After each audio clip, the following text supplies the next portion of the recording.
안녕하세요. 세종대학교 만화 애니메이션 텍 전공의 한차환 교수입니다. 오늘은 여러분과 함께 인공지능 콘텐츠 아트 프로듀싱 1주차 강의 시작하겠습니다. 1주차의 목적은 강의 제목이 예술의 기술 선도력입니다. 특히나 이번 차 시에는 여러분께서 인류 문화의 창조성과 자율성, 다양성의 진화를 어떻게 거듭해왔는지에 대해서 여러분과 함께 이야기해 보도록 하겠습니다. 이런 이야기가 있습니다. 인류사에서 여성의 인권이 남성의 인권과 동등하게 평가받기 시작한 시점이 언제일까요? 되게 우리가 얘기를 하면 총기의 발명이라고 이야기를 합니다. 사실은 그 전까지 인류가 일정한 지역에 정주하게 된 것은 농업혁명 때문입니다. 농업혁명을 하면서 일정한 지역에 머물게 되는데, 그 농업혁명 이후에 사람들이 모이게 되니까 영토의 개념이 생기고 영토를 지키려는 의욕이 생기게 되겠죠. 거기서 바로 무기가 생기게 됩니다. 칼이나 창이나 활은 힘을 기반으로 하기 때문에 바로 거기에서 남성이 여성을 통제할 수 있는 명분을 갖게 되죠. 인류의 역사는 힘으로 전쟁을 이루어냈기 때문에 여성들은 남성의 지배당할 수밖에 없었습니다. 여성의 인권은 남성의 인권 위에 올라설 수가 없었고 평등하게 평가받지도 못했지요. 그런데 총기라는 것이 발명되면서 손가락에 힘만 있으면 공격할 수 있는 힘이 생기죠. 바로 그때부터 남성과 여성은 동등할 수 있다는 가능성에 대해서 세상이 알게 됩니다. 이처럼 하나의 기술이 진화를 거듭하면서 인류 역사는 급격하게 시스템 자체가 변동되게 되지요. 예전에 우리가 중세시대 르네상스를 거치면서 회화의 가장 극적인 사조는 사실주의 화풍이었습니다. 정말 거울에 비친 것처럼 똑같이 그림을 그리는 사실주의 화풍을 회화의 정점이라고 생각했고, 화가들은 또 그러한 그림을 즐겨 그렸습니다. 어떤 화가는 자기가 의뢰받은 클라이언트의 초상화를 그려주면서 그 초상화에 비치는 거울에 자신의 모습까지도 정말 정교하게 그려내는, 정말 똑같이 그려내는 사실주의 화풍이 있었죠. 근데 그러한 사실주의 화풍도 카메라라는, 사진기라는 기술이 발명되자마자 사람들이 이제 회화는 죽었다, 이런 이야기 했었습니다. 기술이 발달하면 인류는 그때마다 긴장을 합니다. 새로운 기술이 우리의 일상을 얼마나 바꾸고 기존에 있었던 사회를 얼마나 없던 것처럼 만들어 버릴까, 많은 고민들을 하죠. 산업혁명 때도 그랬고 디지털 혁명 때도 그렇고 지금 우리가 얘기하는 인공지능 혁명 때도 그렇습니다. 그러나 회화부터 볼까요? 회화는 절대 그렇게 없어지지 않았습니다. 어느 순간 우리 앞에 새로운 사조가 등장했죠. 그게 바로 인상파와 야수파라는 이런 사조입니다. 우리가 그 전까지 회화는 눈에 보이는 것 그대로 보여주는 게 회화라고 생각을 했습니다. 그러니까 똑같이 그리면 최고의 정점인 것이었죠. 그런데 시간이 지나고 보니까 회화는 그게 아니었습니다. 우리가 눈에 보지 못하는 것, 우리가 눈에 보이긴 하지만 전혀 그렇게 생각하지 못했던 풍경의 미학을 회화는 보여줄 수 있는 하나의 가능성의 시작이었던 것이죠. 그래서 우리는 야수파와 인상파를 보면서 내가 봤던 밤하늘과 내가 봤던 군무와 내가 봤던 숲속의 길과 내가 봤던 항구의 모습이 전혀 다른 미학으로 다가오고 전혀 다른 풍경일 수 있다는 가능성을 알게 됩니다. 그때부터 우리는 회화의 가능성을 다시 생각하게 되고 바로 회화라는 예술의 존재 가치에 대해서 평가를 하게 됩니다. 이처럼 기술이 발달하면 인간은 그 기술 위에서 또 다른 인간의 고민을 만드는 역사를 가지고 왔습니다. 이게 인류 역사의 창조성과 다양성의 시작이라고 볼 수가 있는 것이죠. 총기의 발명이 인간의 새로운 시스템을 만들어냈고 여성과 남성의 동등함을 만들어냈듯이, 또 카메라의 발명이 회화의 존재 가치를 없었다고 하지만 회화는 다시 인상파와 야수파 같은 새로운 사조를 만들어냈듯이, 인공지능은 우리에게 일자리를 뺏고 예술과 컨텐츠가 인간이 해야 될 일을 인공지능이 전부 다 대체할 것처럼 우리는 염려하고 고민하고 있지만, 실제 우리가 해야 될 일은 그 인공지능이 더 우리를 편하게 할 수 있도록 디자인하고 선도하고 먼저 제안할 수 있는 아이디어를 내야 된다는 것입니다. 그게 바로 인공지능 콘텐츠에 어떻게 본다면 예술의 프로듀싱 능력이 우리에게 맡겨져 있다. 이렇게 이해하시면 될 것 같습니다.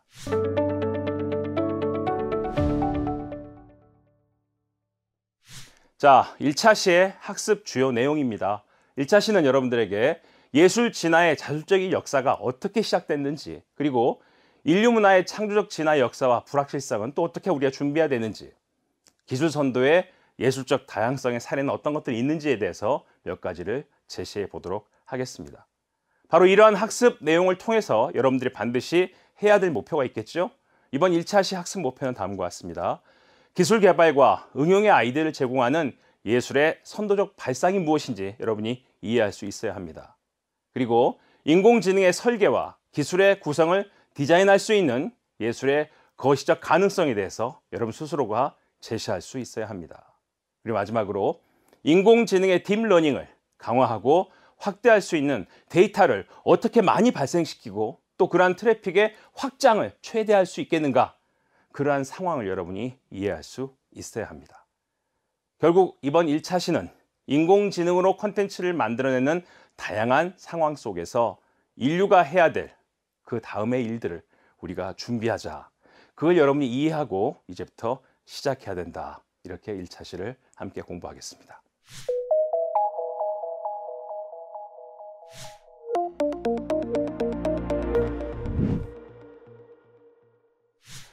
저는 늘 강의할 때마다 학생들에게 그런 얘기를 많이 합니다. 우리가 공부하는 것은 미래를 준비하는 것이죠. 공부해서 남준이 다 네 거다라는 예전의 부모님의 말씀이 아니라 공부해서 남 줘야 되는 시대입니다. 그러기 위해서 우리는 항상 그런 얘기를 하죠. 인류의 미래를 걱정한다면 어린아이를 자주 안아주어라. 그럼 그 아이의 심장 소리를 느끼게 되면서 그 아이가 살 다음 세대에 대해서 우리가 고민하고 걱정하고 준비해야 된다는 것을 느끼게 됩니다. 다시 말하면 환경도 그렇죠. 우리는 미래에게 지금의 환경을 먼저 쓰는 게 아니고 빌려 쓰는 것이다, 이런 말이 있습니다.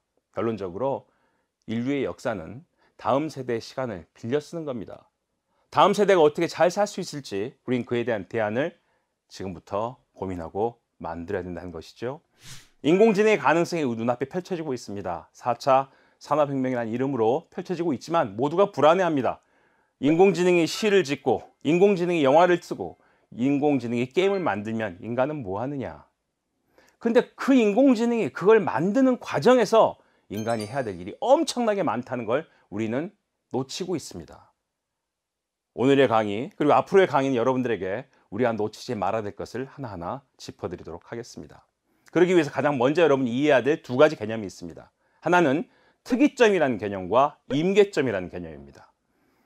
특이점, 이건 인공지능 할 때마다 나오는 용어죠. Singularity, 인공지능이 인간의 지능을 초월해서 이겨버리는 그 시점인데도 불구하고 사람은, 인류는 본인이 인공지능에 의해서 이미 졌고 통제되고 있다는 그 사실조차도 인지하지 못하는 그 시점, 그걸 우리가 Singularity, 특이점이라고 합니다. 뭐 특이점이 온다 이런 책도 있죠.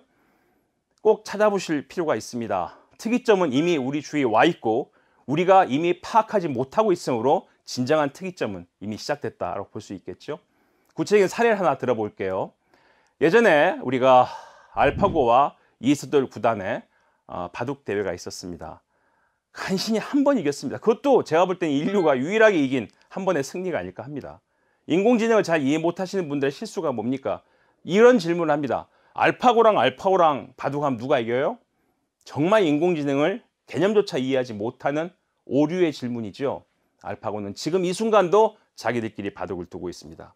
그러면서 우리가 숨 쉬는 1초, 1분 스스로 계속 진화해 가고 있습니다.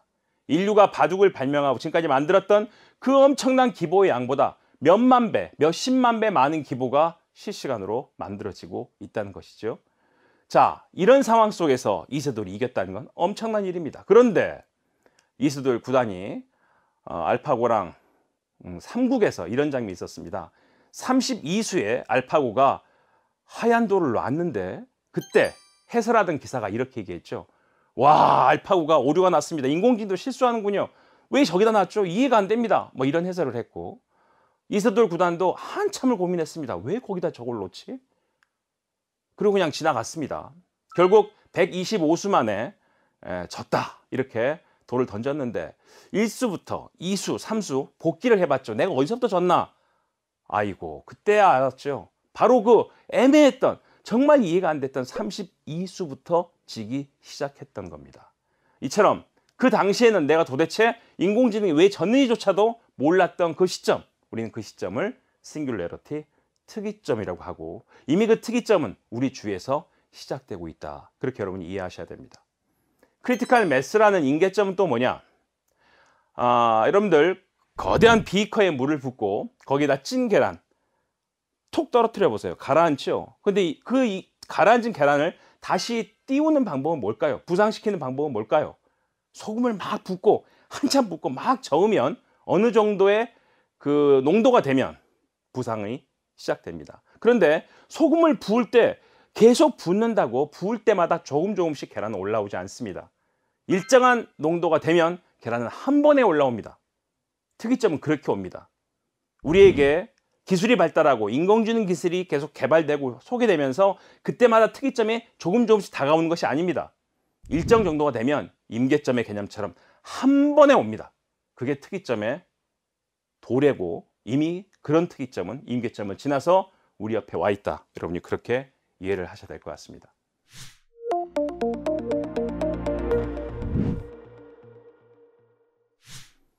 죽은 시인의 사회라는 영화에 저도 참 좋아하는 영화입니다. Dead Poets Society라는 여기서 키링 선생님이나 문학 선생님이 있죠. 아주 미국의 비싼 그 기숙학교입니다. 명문 기숙학교죠. 그 고등학교의 문학 선생이 다 멋지게 성공한 아버지들의 자제들인데 그 자제들이 성공을 위해서 달려가는 모습을 보고 이런 말을 합니다.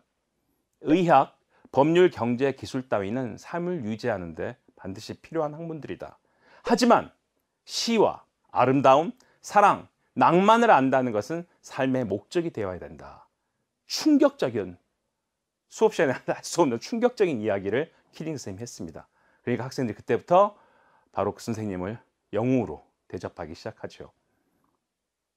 여기서 우리는 주목해야 됩니다. 국영수가 중요하다고 하지만 사실 국어, 영어, 수학, 사탐, 과탐보다 가장 중요한 목적은 삶의 목적은 낭만이 돼야 되고 사랑이 돼야 되고 시를 읽을 줄 알아야 되고 아름다움을 이해할 수 있어야 된다는 이야기를 까르페 디엠이라는 용어로 죽은 신의 사회는 우리에게 이야기를 하고 있습니다. 그림책의 아주 명인이시죠. 레오 리오니가 만든 프레딕이라는 들쥐 이야기입니다. 아주 작은 들쥐 그림책인데요. 이 책을 한번 꼭 보시기 바랍니다. 이 책에서는 그런 얘기합니다. 예술이 우리에게 주는 기술을 선도하는 예술이 주는 의미가 무엇인가? 봄, 여름, 가을 동안 모든 들쥐들이 열심히 겨울 양식을 준비할 때 이 프레딕이라는 들쥐는 멍하니 멍 때리는 시간을 보냅니다. 그리고 친구들이 막 화를 내도 넌 왜 일을 안 하니? 그럼 프레딕이라는 들쥐는 이렇게 이야기합니다. 나는 세상의 모든 빛을 모으고 있어. 세상의 모든 색을 모으고 있어. 세상의 모든 이야기를 모으고 있어. 이런 엉뚱한 소리를 하면서 봄, 여름, 가을 동안 멍을 때립니다. 나중에 겨울이 돼서 그 친구들이 모아놓은 양식을 가지고 추운 겨울을 다 이겨냈는데 아직 따뜻한 봄이 오기도 전에 양식이 톡 떨어져 버립니다. 짜증나고 화나고 배고픔에 굶주렸던 모든 들쥐들은 그 계속 멍때리던 프레드릭을 공격하죠. 넌 그때 일 안 하고 뭐 했어? 그때 프레드릭이 그 배고픔에 친구들 앞에서 그동안 모았던 세상의 이야기와 세상의 빛과 세상의 색을 이야기하기 시작합니다. 그 순간 배고픔을 잊고 그 이야기에 빠진 모든 들쥐들이 웃고 환호하고 기뻐하면서 봄을 맞게 된다는 아주 짧은 이야기가 프레드릭이라는 그림책입니다. 예술은 그렇습니다. 기술이 발달하고 사람들의 생활이 아무리 발전을 하더라도 예술이 줄 수 있는 가능성과 대안은 반드시 있다는 것이죠. 자, 바야흐로 인공지능 시대라고 합니다. 여러분이 이 강의를 듣는 이유죠. 우리는 인공지능을 지배할 것인가? 인공지능에 지배당할 것인가? 바로 이 강의는 그 가능성에 대해서 여러분에게 묻고 여러분이 그 가능성을 찾게 하기 위한 강의입니다. 자, 인공지능의 기술 영역과 분야는 여러 파트에서 이미 전제되고 있습니다.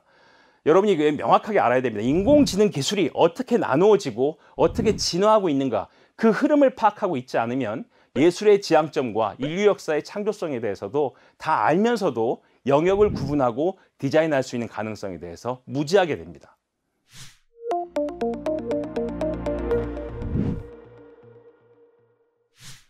자, 이 표를 명확히 보십시오.